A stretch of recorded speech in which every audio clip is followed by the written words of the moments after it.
Hello guys, so welcome back to our channel Mission CPF.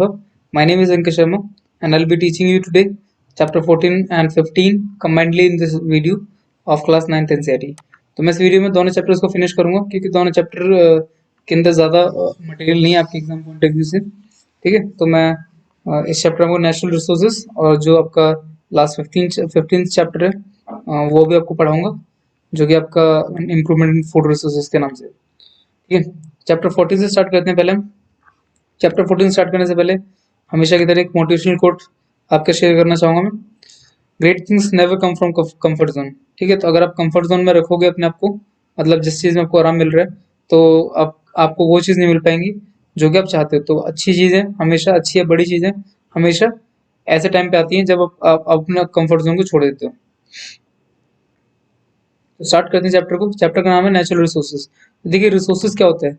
Resources वो सारी चीजें होती हैं जो आपकी लाइफ को इजी करते हैं। ठीक है, तो नेचुरल रिसोर्सेज क्या होंगे? जो आपको नेचर से मिलते हैं। ठीक है, फॉर एग्जाम्पल कोल हो गया, पेट्रोलियम हो गया, वुड हो गया। ठीक है, ये सारी चीजें नेचुरल रिसोर्सेज आपके। अब देखिए, एटमोसफेयर का क्या रोल होता है आप हमारे क्लाइमेट कंट्रोल में? तो देखिए, एटमोसफेयर का काम क्या है कि ये एक थिक लेयर है हमारे अर्थ के ऊपर। ठीक है, ये एक ब्लैंकेट का काम करती है हमारे अर्थ के ऊपर। ठीक है, और ये क्या है? आपको पता है कि जैसे हमारी अर्थ के अंदर जैसे ही कोई बाहर से रेडिएशन आती है, ठीक है, तो ये क्या करता है? उसको इमिट आउट करने में हेल्प करता है हमारी। ठीक है, ये हमारी अर्थ का एवरेज टेम्परेचर है उसको कम रखने में हेल्प करता है दिन के टाइम पे, और रात को उसको टेम्परेचर को थोड़ा सा इंक्रीज करने में हेल्प करता है, ताकि हमारा जो टेम्परेचर है वो इवन रहे पूरे डे और नाइट में। ठीक है, इसकी हेल्प से हमारा जो सडन इंक्रीज है टेम्परेचर में, ठीक है, दिन के अंदर वो प्रिवेंट होता है, और नाइट में एकदम से सडन डिक्रीज रुक जाता है। ठीक है, एटमोसफेयर की आपको पता है कि ब्लैंकेट धीरे धीरे करके खराब होती है due to climate change and other exploitation of natural resources. ठीक है, अब आगे चलते हैं। देखिए, मूवमेंट ऑफ एयर विंड्स। तो देखिए, ये हमने ज्योग्राफी में भी पढ़ा होगा आप लोगों ने, या फिर हम आपको बाद में पढ़ाएंगे ज्योग्राफी में, कि देखिए ये जैसे मान लीजिए वाटर बॉडी हुई। ठीक है, तो हमेशा इस वाटर बॉडी के ऊपर आपको वार्म एयर मिलेगी। वार्म एयर होती है हमेशा हल्की, तो वो ऊपर राइज करती है हमेशा। ठीक है, और नीचे क्या मिलेगा आपको? कोल्ड एयर मिलेगी। कोल्ड एयर हमेशा भारी होती है। भारी क्यों होती है? क्योंकि उसके अंदर प्रेसिपिटेट्स होते हैं। ठीक है, पानी के मॉलिक्यूल होते हैं, वाटर वेपर होती है। ठीक है, जिसकी वजह से वो हैवी होती है। और वार्म एयर के अंदर ओनली एयर आपको एयर कंपोनेंट्स मिलेंगे, जैसे कि गैसेस हो गई। ठीक है, उसके अंदर आपको कंडेंस्ड मटेरियल नहीं मिलेगा। ऐसे ऐसे हमेशा वो लाइट होती है और ऊपर जाती है, और जो कोल्ड एयर आपकी वो नीचे रहती है। ठीक है, तो यही यहाँ पे बताया गया था मूवमेंट ऑफ एयर, एयर की मूवमेंट कैसे होती है। ठीक है, देखिए आपने सुना होगा कोस्टल एरियाज में मौसम अच्छा रहता है। ठीक है, वहाँ पे दो तरह के ब्रीज चलते हैं, लैंड ब्रीज है, एक सी ब्रीज है। ठीक है, जिसकी वजह से वहाँ पे आपको हमेशा जो टेम्परेचर है वो इवन मिलेगा दिन में और रात में दोनों टाइम। ठीक है, तो देखिए हमने देख लिया वहाँ पे वाटर को देख लिया। अब है रेन। देखिए, रेन का काम क्या होता है? रेन आपको पता है कितनी कितनी ज्यादा हमारे लिए बेनिफिशियल है। ठीक है, अगर रेन टाइमली नहीं होगी तो हमारे यहाँ पे ड्रॉट पड़ जाएगा, और इंडिया के अंदर फार्मिंग है वो अभी भी रेन के ऊपर बहुत डिपेंडेंट है। और आप जानते हैं जैसे कि हमारी जो एक्टिविटीज हैं जो हम डे टू डे लाइफ में करते हैं, ठीक है, उसकी वजह से क्या हो रहा है कि हमारे जो वाटर है उसका लेवल खराब होता जा रहा है। मतलब कि वाटर वाटर के अंदर कंटामिनेंट्स आ रहे हैं। कंटामिनेंट आने की वजह से जो उसकी क्वालिटी वो खराब होती आ रही है। ठीक है, तो वो चीज हमें स्टॉप करनी चाहिए। वाटर को खराब नहीं करना चाहिए, पानी को सेव करके रखना चाहिए, और उसको क्लियर रखना चाहिए। पानी के अंदर कोई भी गलत चीज डंप मत करो। ठीक है, अब देखो जो इंडिया के अंदर रेनफॉल पैटर्न है ना, वो मेजरली दो चीजों डिसाइड होती हैं, एक तो साउथ वेस्ट और नॉर्थ वेस्ट मानसून से। ठीक है, साउथ वेस्ट मानसून आपका मेजरली समर्स में आता है, नॉर्थ ईस्ट मानसून आपका विंटर्स में आता है। ठीक है, ये भी ज्योग्राफी का ही टॉपिक है मेन, इसमें थोड़ा सा दे रखा है इन्होंने। अब नेक्स्ट थिंग आती है, देखो एयर पोल्यूशन। तो देखिए, एयर पोल्यूशन फैलता है किससे? एयर पोल्यूशन फैलता है फॉसिल फ्यूल की यूज से, जैसे कि कोल हो गया, पेट्रोलियम हो गया। ठीक है, और इसके अलावा अगर हम कोई चीज बर्न कर रहे हैं, ठीक है, तो उसकी वजह से अब देखिए आपको पता है कि हम जब भी कोई फॉसिल फ्यूल यूज करते हैं, ठीक है, तो उसमें से सल्फर ऑक्साइड्स निकलती हैं, ठीक है। उसके अलावा जब भी हम फॉसिल फ्यूल्स बर्न करने के अलावा अगर हम कोई और कंपाउंड्स यूज कर रहे हैं जैसे कि जो नाइट्रोजन बेस्ड है, ठीक है, तो उसकी बर्निंग से नाइट्रोजन ऑक्साइड्स हवा में रिलीज होगी, ठीक है। तो जब ये हवा में रिलीज होती है ऊपर एटमोसफेयर में जाती हैं तो ये डिपॉजिट हो जाती है किसी जगह। तो डिपॉजिट होकर जब भी कभी बारिश होती है तो बारिश के साथ वो गिरती हैं, इसी को हम एसिड रेन बोलते हैं, ठीक है। तो देखिए एसिड रेन के ऊपर क्वेश्चन आ रखा है डायरेक्ट, एक बार हम देख लेते हैं।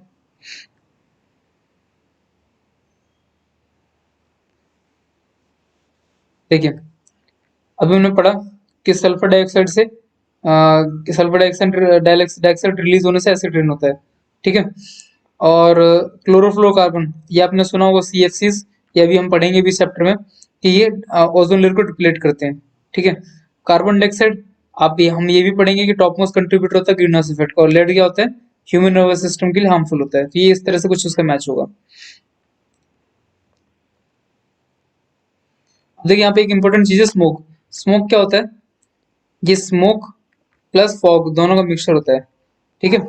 जब स्मोक को विंटर्स के टाइम पे फॉग के अंदर स्मोक जमा होता है तब वो स्मोक बन जाता है। तो याद रखिएगा स्मोक क्या होता है, स्मोक प्लस फॉग।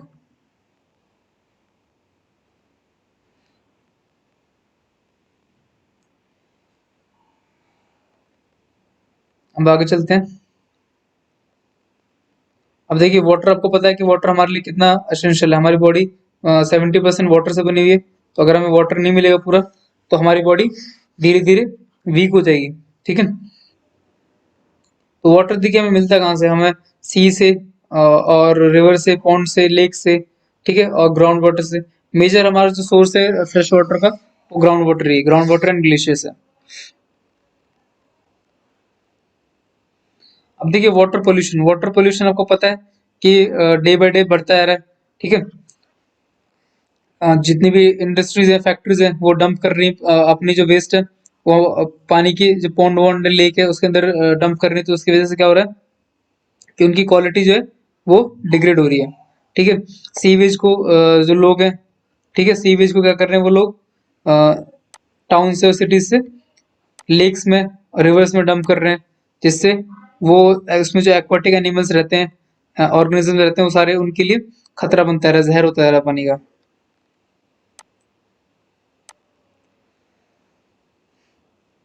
अब देखिए मरकरी ऐड करने से, मरकरी कंजप्शन से भी बीमारियां फैलती हैं, ठीक है। तो जो जो फैक्ट्रीज फैक्ट्रीज मरकरी यूज करती है वो भी कई बार क्या करती है कि मरकरी को डंप कर देती है रिवर लेक में नियर बाय।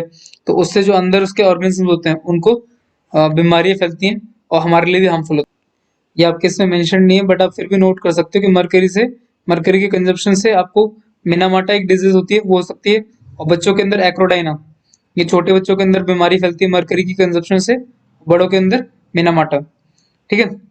तो इन चीजों को निकालना जरूरी है पानी के अंदर, तभी अगर आप निकालोगे तो तभी आप हेल्दी रह पाओगे, ठीक है।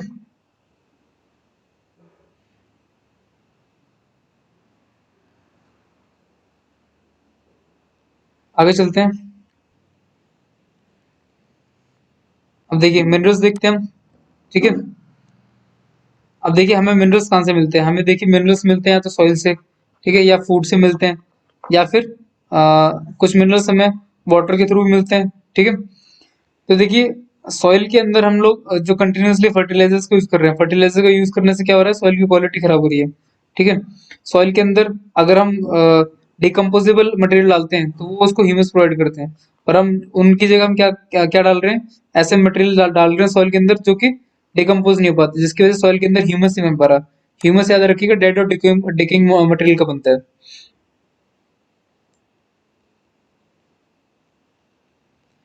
आगे बढ़ते हैं।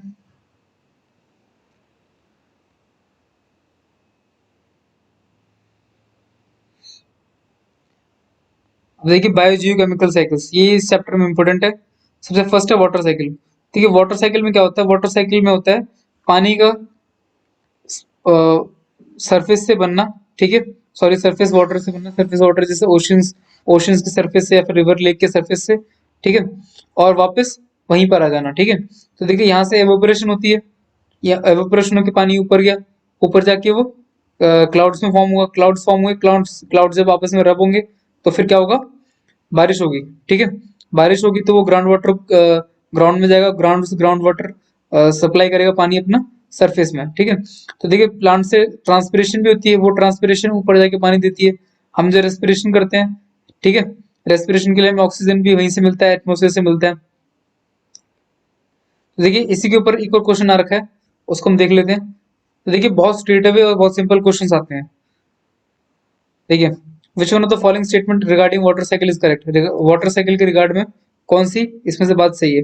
Transpiration by plant does not contribute to cloud formation, तो देखिए ट्रांसपिरेशन यहाँ पे हो रहा है और ट्रांसपिरेशन से क्लाउड भी फॉर्मेशन हो रहा है, तो ये फर्स्ट स्टेटमेंट जो आपकी वो गलत हो जाएगी, क्योंकि ये बोल रहा है कि ट्रांसपिरेशन से क्लाउड फॉर्म नहीं होते, और हमने यहाँ पे देखा भी क्लाउड फॉर्म हो रहा है।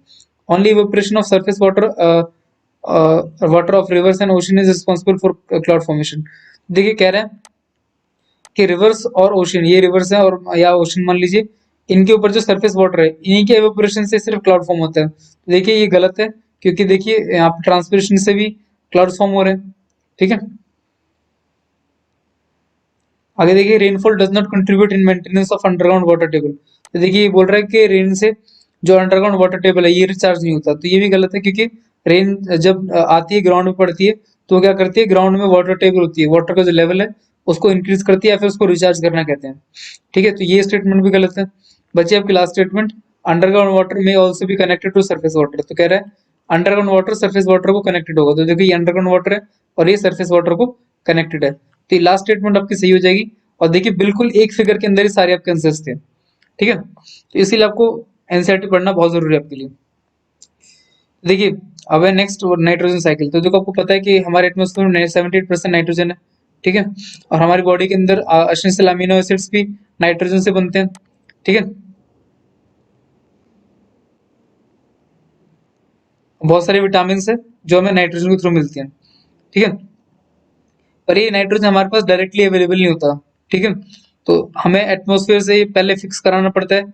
फिक्स कैसे होता है, हमें ये यूजेबल फॉर्म में करा के दिया जाता है। करा के कौन देता है, कुछ ऑर्गेनिजम्स हैं या फिर कुछ ऐसे हमारे पास अदर प्रोसेसेस हैं, ठीक है। जैसे देखिए ये एटमॉस्फेयर में नाइट्रोजन था, ठीक है, नाइट्रोजन फिक्स हुआ किसकी हेल्प से, या तो आइदर रेन की हेल्प से, ये क्लाउडिंग होती है ना, अब सॉरी थंडरिंग होती है, थंडरिंग की वजह से भी नाइट्रोजन फिक्स होता है। तो देखिए वो फिक्स होके प्लांट्स के अंदर गया, प्रोटोप्लाज्म मतलब प्लांट्स, ठीक है, और प्लांट से अमोनिफिकेशन हुआ। अमोनिफिकेशन में क्या होता है कि आपका नाइट्रोजन अमोनिया में कन्वर्ट हो जाता है, तो अमोनिया में कन्वर्ट हुआ, अमोनिया से नाइट्रेट्स में कन्वर्ट हुआ। नाइट्रेट्स नाइट्रोजन का ही एक एक कंपाउंड है, ठीक है। तो नाइट्रेट्स से नाइट्रेट्स बना, और नाइट्रेट्स फिर प्लांट के अंदर चले गए, और प्लांट से ही जो प्लांट प्लांट ने फिक्स किया नाइट्रोजन, वही सेम प्रोटोप्लाज्म मतलब एनिमल्स के पास जाएगा, ठीक है। इस एनिमल्स में हम भी आते हैं, और हमसे नाइट्रोजन जो है अमोनिया के फॉर्म में रिलीज होगा, और अमोनिया फिर से नाइट्रेट बनेगा, और आगे साइकिल कंटिन्यू रहेगी।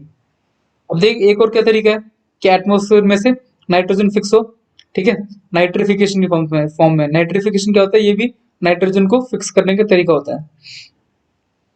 अब वहां से हम क्या करेंगे, इंडस्ट्रियल एंड एटमोस्फेरिक फिक्सेशन करेंगे, मतलब इंडस्ट्रीज की हेल्प से एटमोस्फेयर में नाइट्रोजन को फिक्स करेंगे हम।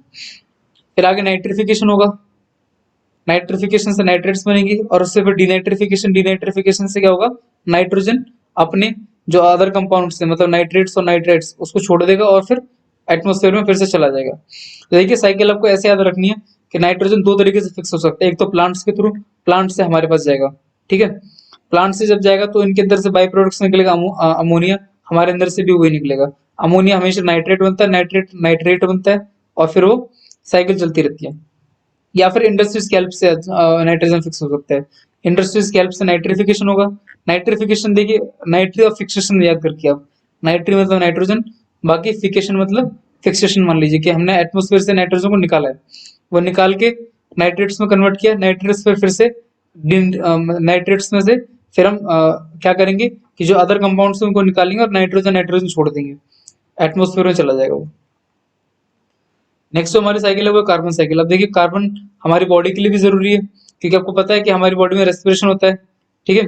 रेस्पिरेशन हमारी बॉडी में होता है, प्लांट्स में होता है। तो प्लांट्स देखिए जो अपना फूड प्रिपेयर करते हैं वो कार्बन डाइऑक्साइड की हेल्प से करते हैं। अगर वो नहीं होगा तो फूड प्रिपेयर नहीं करेंगे, और वो फूड नहीं प्रिपेयर करेंगे तो हमें फूड नहीं मिलेगा, क्योंकि पूरी वर्ल्ड में सिर्फ वही ऑटोट्रॉफ है, उसके अलावा कोई भी ऑटोट्रॉफ नहीं है। देखिए एटमॉस्फेयर का कार्बन डाइऑक्साइड या तो प्लांट्स के अंदर जाएगा, ठीक है, ड्यूरिंग फोटोसिंथेसिस, या फिर वाटर के अंदर जाएगा आपके रेन के टाइम पे, ठीक है। पानी के कार्बोनेट जाएंगे, कार्बोनेट से आपको पता है कि जैसे कैल्शियम कार्बोनेट हो गया, ठीक है, उससे लाइमस्टोन बन जाता है, तो लाइमस्टोन को फिर हम यूज करते हैं। या फिर क्या करेंगे हम, जो प्लांट्स के अंदर कार्बन डाइऑक्साइड आया, ठीक है, जब वो लंबे टाइम तक हाई प्रेशर और हाई टेम्परेचर के अंडर रहेंगे तो वो फॉसिल फ्यूल्स में कन्वर्ट हो जाते हैं, जिसे हम बाद में पेट्रोलियम निकालने के लिए भी यूज करते हैं। या फिर देखिए वही जो इनके पास कार्बन डाइऑक्साइड है प्लांट्स के पास, वो एनिमल्स के पास जा सकता है, मतलब हमारे पास या एनिमल्स के पास, दोनों के पास जा सकता है, ठीक है। और फिर हम रेस्पिरेशन करते हैं, रेस्पिरेशन से एटमोस्फेयर में, और फिर वापस साइकिल चलती रहेगी। तो आप ये दो तरीके याद रखिए, एक तो प्लांट्स के पास जाएगा और एक कार्बोनेट बन के जाएगा। कार्बोनेट बनेगा तो लाइमस्टोन बन जाएगा, ठीक है, प्लांट्स के पास जाएगा तो कोल बनेगा और पेट्रोलियम बनेगा, और तीसरा एनिमल्स के पास जाएगा। बस इतना याद रखिए, अब आपको कार्बन साइकिल सारी याद रहेगी। अब देखिए green house effect, green house effect में क्या होता है कि हम टेम्परेचर प्रोवाइड करते हैं किसी प्लांट को या फिर किसी सर्टेन चीज को। कैसे प्रोवाइड करते हैं, हम उसको कवर्ड रखते हैं चारों तरफ से, ठीक है, और वहां पे हम ग्रीन हाउस गैसेस छोड़ देते हैं। ग्रीन हाउस गैसेस कौन सी होती हैं, जो क्या करती हैं, जिनका रोल होता है कि हीट अगर बाहर से आ रही है, ठीक है, तो उसको ट्रैप कर लेती हैं, उसको बाहर नहीं जाने देती वापस, ठीक है, उसको वहीं के वहीं रोक लेती है, शील्ड की तरह काम करती है वो, ठीक है। तो उन गैसेस को रख लेते हैं, तो जैसे हम कोई चीज अंदर रख रहे हैं जिसको हीट की जरूरत है, ठीक है, तो उसको हीट मिल जाएगी, और हीट मिलेगी तो वो ग्रो करेगा, या फिर जो भी काम के लिए रखा हमने वो काम पूरा हो जाएगा। तो इस प्रोसेस को हम बोलते हैं ग्रीन हाउस इफेक्ट। और ये गैसेस है इसे बोलते हैं green house gases. Carbon dioxide एक मेजर ग्रीन हाउस गैस है जो कि ये काम करती है। तो देखिए हमारे एटमॉस्फेयर में सेम ये काम होता है कि जो सन की रेज आती है, सन की रेज आई अंदर, ठीक है, अंदर आके क्या होता है कि जितनी भी हमारी ग्रीन हाउस गैसेज हैं जैसे कार्बन डाइऑक्साइड, वो क्या करेंगी, एटमॉस्फेयर के ऊपर चली जाती हैं, ठीक है, और फिर सन की रेज को वापस जाने नहीं देती, वही के वही ट्रैप कर लेती हैं। अब देखिए कार्बन डाइऑक्साइड जितना इंक्रीज हो रहा है, ये लेयर उतनी थिक होती जाती है ग्रीन हाउस गैसेज की, और सन की जो रेज है उतनी ज्यादा ट्रैप हो रही है। तो जब सन की रेज ट्रैप हो जाएंगी तो क्या होगा, वो हीट देंगी अर्थ को, और अर्थ को हीट देंगी तो अर्थ का टेम्परेचर इंक्रीज होगा, जिसे हम ग्लोबल वार्मिंग भी कहते हैं। फिर आते हैं ऑक्सीजन साइकिल। तो देखिए ऑक्सीजन आपको पता है हम सबको कितनी जरूरी है हमारे लिए, ठीक है। बहुत सारे विटामिन मिनरल हमें ऑक्सीजन के थ्रू मिलते हैं, रेस्पिरेशन हमारा ऑक्सीजन के थ्रू होता है। अगर रेस्पिरेशन नहीं होगा तो फिर हमें हम जिंदा नहीं रह पाएंगे, एनर्जी नहीं मिलेगी। तो देखिए एटमॉस्फेयर से ऑक्सीजन लेते हैं हम रेस्पिरेशन के थ्रू, रेस्पिरेशन से फिर हम वो जो ऑक्सीजन हमारा वाटर के फॉर्म में बाई प्रोडक्ट में निकलता है, वहां से फिर फोटोसिंथेसिस होता है, और फिर एटमॉस्फेयर में चला गया। या फिर ऑर्गेनिक मॉलिक्यूल, मतलब कि जैसे ग्लूकोज है, ये C6H12O6 ग्लूकोज का फॉर्मूला दे रखा है, यहाँ से ये ब्रेक डाउन होगा रेस्पिरेशन के टाइम पे, ठीक है, CO2 निकलेगा यहाँ से बाय प्रोडक्ट की तरह, CO2 फोटोसिंथेसिस में प्लांट ले लेंगे, और प्लांट से फिर ये सेम साइकिल चलती रहेगी। अब नेक्स्ट थिंग है ओजोन लेयर। तो अब आपको देखो ओजोन लेयर पता होना चाहिए। पहली बात तो देखिए ओजोन क्या होता है, ट्राई एटॉमिक होता है, मतलब 3 ऑक्सीजन के एटम्स में लगे हुए होते हैं, ठीक है, 2 लगे होते हैं तो O2 ऑक्सीजन गैस कहते हैं जिसे हम कंज्यूम करते हैं, और O3 क्या है, एक पॉइजनस गैस है, ठीक है। तो देखिए फर्क याद रखिएगा, O2 हमारे लिए लाइफ लाइन है और O3 हमारे लिए पॉइजन है, ठीक है। पर यही O3 क्या करता है, अर्थ के ऊपर एक प्रोटेक्टिव लेयर बना के रखता है, जिससे क्या होता है, जैसे सन की यूवी रेज आती हैं, ठीक है, इनको क्या करता है, ये वापस निकालने में हेल्प करता है, ठीक है, और इनको फिल्टर करके भेजता है। मतलब कि सन की हीट आ रही है तो यूवी रेज को फिल्टर करके भेजेगा, हमें इन हार्मफुल रेडिएशन से बचा के रखेगा, ठीक है। तो ये अर्थ के सरफेस तक इन रेडिएशन को पहुंचने नहीं देता, क्योंकि अगर ये रेडिएशन आती है तो ये बहुत सारी डिजीज अपने साथ कैरी करती है। जैसे कि आपको पता हो कैंसर है, और भी जैसे स्किन कैंसर हो गया, और स्किन से रिलेटेड डिजीज हो गई, और भी बहुत सारी चीजें जो कि ये सन की रेज रेडिएशन करती है हमारे हमारी बॉडी में। देखिए इसके ऊपर क्वेश्चन है, ozone layer of earth atmosphere is important for living organism because it, ozone layer earth के एटमॉस्फेयर के लिए जरूरी है क्योंकि फर्स्ट ऑप्शन है prevent, it prevents ultraviolet rays, ठीक है। तो ये अल्ट्रावायलेट रेज को रोकता है, तो ये ऑप्शन सही है आपका बिल्कुल। प्रिवेंट एक्सरेज, तो एक्सरेज को नहीं रोकता है, ठीक है। Maintain level of oxygen on earth, ये भी नहीं करता। प्रिवेंट एसिड रेन, तो एसिड रेन को भी ये रोकने में सक्षम नहीं है, ठीक है। तो उसका पहला काम वही होता है कि यूवी रेज को रोकता है, तो फर्स्ट ऑप्शन आपका सही हो जाएगा। देखिए जैसे मैंने आपको बताया था कि सीएफसीज, हमने फर्स्ट क्वेश्चन में डिस्कस किया था, सीएफसी क्या है, मेजर कंट्रीब्यूटर है ओजोन लेयर के डिप्लीशन में, ठीक है। ये एक बहुत ही इंपॉर्टेंट गैस है जो कि आपके रेफ्रिजरेंट्स में से निकलती है, जो भी चीज आपकी कूलिंग के लिए आप यूज करते हो ना, उसमें से निकलती है। तो देखिए हम और हमने अभी थोड़ी देर पहले पढ़ा था कि कार्बन कार्बन डाइऑक्साइड क्या है, ग्रीन हाउस गैस है मेन। तो फर्स्ट जो हमने क्वेश्चन करा था, फिर से एक बार देख लेते हैं। सीएफसी ओजोन लेयर को डिप्लीट करती है, अभी पढ़ा हमने। सल्फर डाइऑक्साइड एसिड रेन लेके आती है, ये भी पढ़ा हमने, ठीक है। लेड कंपाउंड ये ह्यूमन के नर्वस सिस्टम के लिए बेकार होते हैं। और CO2 क्या करता है, अभी पढ़ा हमने क्या, CO2 का ग्रीन हाउस इफेक्ट में टॉप कंट्रीब्यूटर है, ठीक है। तो आपका 14 चैप्टर खत्म हो गया। अब 15 चैप्टर देखते हैं। 15 चैप्टर है इंप्रूवमेंट फूड रिसोर्सेज। तो देखिए इस चैप्टर के अंदर कोई बहुत ज्यादा कुछ नहीं है, फिर भी हम देख लेते हैं। देखिए इसके अंदर बेसिकली क्या है कि आप कैसे अपने जो क्रॉप्स हैं उसको आप इम्प्रूव कर सकते हो, ताकि फूड जो हमारे पास मिले वो इम्प्रोवाइज्ड मिले, ठीक है, इम्प्रूव्ड फूड मिले हमें। तो देखिए इसके लिए 3 तरह के हम काम करते हैं। पहला है क्रॉप वैरायटी इम्प्रूवमेंट, मतलब क्रॉप में आप डिफरेंट वेराइटीज यूज करिए, हाइब्रिड करिए क्रॉप्स को, ठीक है। और डिफरेंट डिफरेंट तरीके से आप दूसरे ऐसे क्रॉप से करिए जो कि आपकी क्रॉप हमारे हमें मतलब इम्यूनिटी प्रोवाइड करें और जो जल्दी खराब ना हो, ऐसे क्रॉप से हाइब्रिड करिए। फिर होता है क्रॉप प्रोडक्शन इंप्रूवमेंट, मतलब क्रॉप जब प्रोड्यूस कर रहे हो तो उस टाइम पे आप मेन्योर्स यूज करिए जितना हो सकता है, ठीक है। फर्टिलाइजर का कम से कम यूज करिए, क्योंकि फर्टिलाइजर पेस्टिसाइड क्या करते हैं, वो केमिकल्स होते हैं, और जब हम कंज्यूम करते हैं तो वही केमिकल्स हमारी बॉडी के अंदर चले जाते हैं। फिर लास्ट आता है crop protection management. Crop protection management में क्या है कि जब आप क्रॉप आपका उग चुका है, तो जब उग गया उसके बाद उसको फिर प्रोटेक्ट कैसे करना है, तो पेस्टिसाइड हो गया, इंसेक्टिसाइड्स हो गया, ये हमारे क्रॉप को प्रोटेक्ट करने में हेल्प करते हैं। पर हम ये ना यूज करके अगर चाहें तो ऐसे प्लांट उनके साथ उगा सकते हैं, जैसे गुआर है, ठीक है, वो क्या करते हैं, नेचुरल पेस्टिसाइड का काम करता है, ठीक है। तो आप वो यूज कर सकते हैं, उससे भी आपका जो क्रॉप है वो प्रोटेक्टेड रहेगा। अब देखिए इसके अलावा आपको पता है कि देखिए हमें बहुत सारे न्यूट्रिएंट्स मिलते हैं, ठीक है, सॉइल के अंदर से। तो देखिए बहुत सारी ऐसी चीजें जो प्लांट्स के लिए एसेंशियल है, ठीक है, जैसे कि कार्बन, ऑक्सीजन, हाइड्रोजन, ठीक है। इसमें से जो इनको ज्यादा क्वांटिटी में चाहिए उसे कहते हैं मैक्रो न्यूट्रिएंट, ठीक है, और जो इनको कम क्वांटिटी में चाहिए उसे कहते हैं माइक्रो न्यूट्रिएंट, ठीक है। तो ये टेबल दे रखा है माइक्रो और मैक्रो न्यूट्रिएंट का। देखिए एयर से हमें कार्बन ऑक्सीजन मिलता है, वाटर से हाइड्रोजन ऑक्सीजन, सॉइल से हमें मिलता है मैक्रो, मतलब जो हमें ज्यादा क्वांटिटी में चाहिए, ठीक है, जैसे nitrogen, phosphorus, potassium, calcium, magnesium, sulphur. Micro मतलब ये चीजें हमारी बॉडी खुद भी बना सकती है, या फिर हमें कम क्वांटिटीज में रिक्वायरमेंट है इसकी।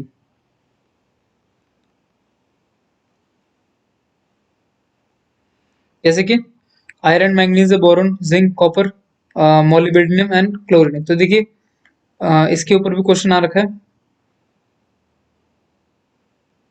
Which of the following is a micro nutrient present in soil for various crops. तो देखिए क्रॉप्स के लिए कौन सी इनमें से एक माइक्रो न्यूट्रिएंट है। तो देखिए कैल्शियम, ये मैक्रो है, अभी हमने पढ़ा, ठीक है। मैंगनीज, ये भी ये माइक्रो न्यूट्रिएंट है, तो आपका मैंगनीज एक माइक्रो न्यूट्रिएंट हो गया, देखिए ये रहा, ठीक है। इसके अलावा देखिए मैग्नीशियम, मैग्नीशियम अभी हमने पढ़ा, ये क्या है, एक मैक्रो है। और पोटेशियम, पोटेशियम भी देखिए ये रहा, ये भी मैक्रो। तो डायरेक्ट स्ट्रेट अवे क्वेश्चन है यहाँ से, ठीक है। तो आपको ये चीज याद रखनी है कि एनसीईआरटी को बिल्कुल भी हल्के में मत लीजिएगा, इससे इंपोर्टेंट कुछ भी नहीं है। अब देखिए नेक्स्ट थिंग आती है मेन्योर। मेन्योर क्या होता है आपका, जो कि मेन्योर आपका ऑर्गेनिक वेस्ट के थ्रू बनता है, ठीक है। अब देखिए मेन्योर भी हम कई तरीके से बना सकते हैं, जैसे फर्स्ट है कंपोस्ट या वर्मी कंपोस्ट। कंपोस्ट में हम क्या करते हैं, हम या तो जितने भी आप हमारे लाइफ स्टॉक्स मतलब जैसे आपके काऊ हो गया, बफेलो हो गया, इनका हम एक्सक्रीटा वेस्ट लेंगे, ठीक है, वेजिटेबल्स या फिर ऑर्गेनिक वेस्ट लेंगे सारा, ठीक है। इसको हम क्या करेंगे, एक साथ मिक्स करेंगे, ठीक है। एक पिट के अंदर मतलब गड्ढे के अंदर, और उसको मिक्स करके छोड़ देंगे वैसे के वैसे ही। तो कुछ टाइम बाद वो क्या होगा, उसके अंदर हम क्या करेंगे, कुछ डिकम्पोज करने वाले ऑर्गेनिज्म डाल देंगे, जैसे अर्थवॉर्म हो गया, ठीक है।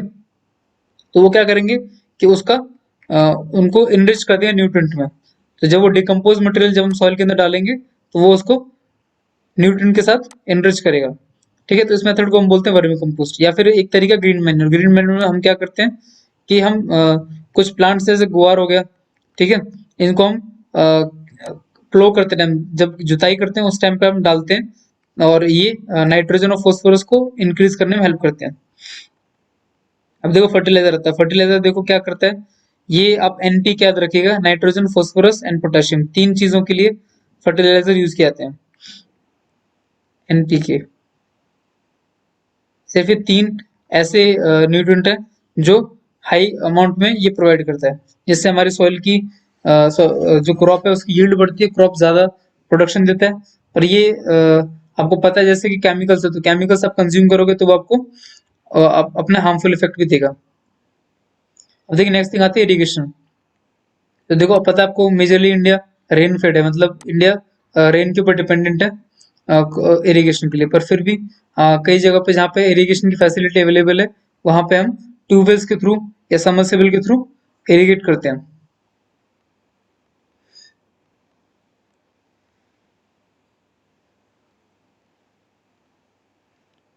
अब देखिए क्रॉपिंग पैटर्न्स, मतलब क्रॉप हम किस तरीके से उगा सकते हैं। तो देखिए मिक्स क्रॉपिंग कर सकते हैं। मिक्स क्रॉपिंग में क्या है, हम दो या दो से ज्यादा क्रॉप्स को एक साथ उगाएंगे, ठीक है। जैसे वीट और मस्टर्ड को, ठीक है। इसमें हम क्या करते हैं, एक ऐसा चूज करते हैं क्रॉप जो ज्यादा न्यूट्रिएंट ले, और एक ऐसा करते हैं जो कम न्यूट्रिएंट ले, ठीक है, ताकि सॉइल को डिस्टर्ब ना करे। फिर आता है इंटरक्रॉपिंग। इंटरक्रॉपिंग में हम क्या करते हैं, इंटरक्रॉपिंग हम रोज बनाते हैं। जैसे मान लीजिए एक रो हमने एक क्रॉप की बना दी, दूसरी रो अलग क्रॉप की, फिर तीसरी रो फिर ये फर्स्ट वाले क्रॉप की, फोर्थ रो ये वाले क्रॉप की, ठीक है। दो क्रॉप को हम मिक्स करके, मतलब मिक्स क्रॉपिंग में हम तो कोई फिक्स पैटर्न नहीं होता, कहीं भी दोनों क्रॉप्स को मिक्स करके डाल देते हैं, ठीक है। इसमें पर हम सेलेक्टिव और फिक्स पैटर्न रखते हैं कि कुछ रोज बना लेंगे, उस रोज के अंदर फिक्स करके उनको हम डालेंगे, जो क्रॉप्स हमारे उनको हम उगाएंगे।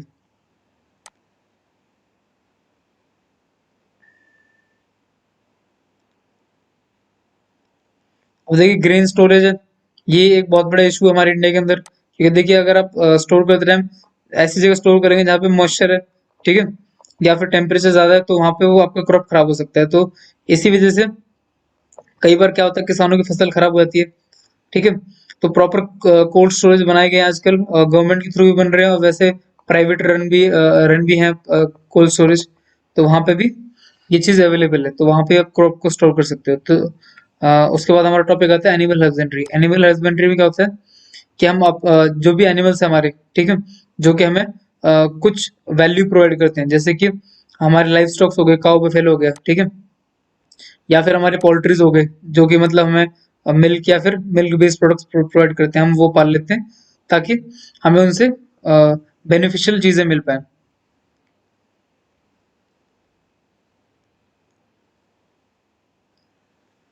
अब देखिए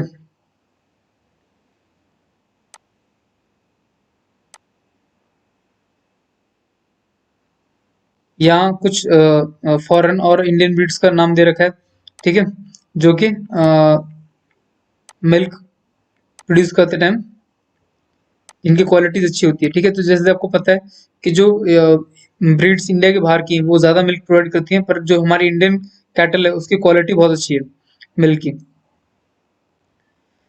अब देखिए इसके बाद आता है cattle farming, sorry poultry farming. Poultry farming आपको पता है कि हम ऐसे ब्रीड्स रखते हैं जो कि एग या फिर सॉरी मिल्क या मिल्क बेस्ड प्रोडक्ट दें, या फिर एग या फिर एग बेस्ड प्रोडक्ट दें, या फिर चिकन बेस्ड, ठीक है। तो इसमें देखो आपको याद क्या करना है, आपको इसमें याद रखना है, हम्म, यहीं पे देखिए आप ये याद कर सकते हो यहाँ पे। फर्स्ट तो असील एंड सेकंड है लेगॉन, ठीक है। ये डिफरेंट ब्रीड्स हैं जो कि इंडिया की नहीं है, और इनकी आपको कंट्री ऑफ ओरिजिन अगर याद रखें तो ज़्यादा अच्छा रहेगा। तो देखिए असील तो आपका जनरली पाकिस्तान साइड मिलता है, और लेगोन इंडिया के अंदर देखिए बहुत कॉमन, आपने देखा भी होगा आसपास जहाँ पे पोल्ट्री रहती है आपको मिल जाती होगी वहाँ पे। ठीक है, उसके बाद देखिए फिश प्रोडक्शन है या फिर फिश की रेयरिंग है जिसको हम मरीन कल्चर भी बोलते हैं। ठीक है,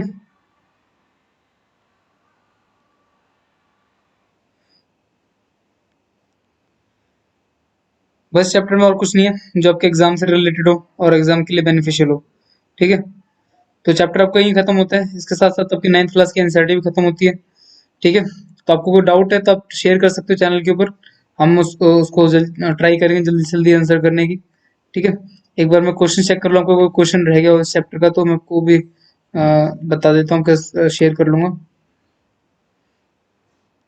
देखिए एक क्वेश्चन रहेगा आपका last year, which one of the following is the most appropriate and correct practice for from the point of view of healthy environment. तो देखिए हेल्थी एनवायरनमेंट के लिए इनमें से कौन सी प्रैक्टिस ठीक है। तो फर्स्ट है burning of plastic waste to keep the environment clean. तो प्लास्टिक वेस्ट को जलाने से क्या हेल्दी हैबिट बनेगी। तो आपको पता है प्लास्टिक वेस्ट जलाते हैं हम तो क्या होता है उससे, उसके अंदर जो धुआं निकलता है उसमें से कार्बन डाइऑक्साइड निकलती है। Burning of dry and fallen leaves in garden और फील्ड। तो ड्राई लीव्स या फिर फॉलन लीव को जलाने से क्या हेल्दी हैबिट बनेगी। तो ये भी नहीं होगी, क्योंकि जब ये बर्न करेंगे तो बर्न करते रहेंगे ये ऑक्साइड इमिट करेंगे। Treatment of domestic sewage before it release. तो देखिए हमने पढ़ा था थोड़ी देर पहले कि जब हम सीवेज को ट्रीट करते हैं, एक मिनट में आपको दिखाता हूँ।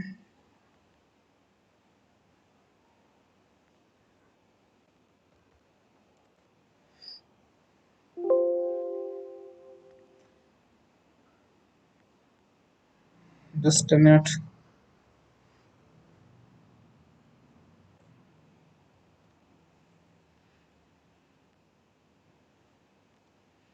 तो देखिए यहाँ बता रखा है सीवेज वेस्ट। ठीक है, अगर आप डोमेस्टिक वेस्ट और सीवेज वेस्ट को सही तरीके से डंप करोगे तो वो एक हेल्दी हैबिट है। ठीक है, तो ये आपका इसका जो लास्ट ऑप्शन है, सॉरी थर्ड ऑप्शन है, वो सही हो जाएगा आपका। ठीक है, तो ये एक तरह से हेल्दी हैबिट है। तो बस आपका चैप्टर यहीं खत्म होता है। चैप्टर में कोई डाउट है तो आप पूछ सकते हो। 9th क्लास की एनसीईआरटी खत्म हो गई, जल्दी हम 10th क्लास की एनसीईआरटी स्टार्ट करेंगे। ठीक है, तो अपना ध्यान रखें, एग्जाम की तैयारी करें अच्छे से, and all the very best.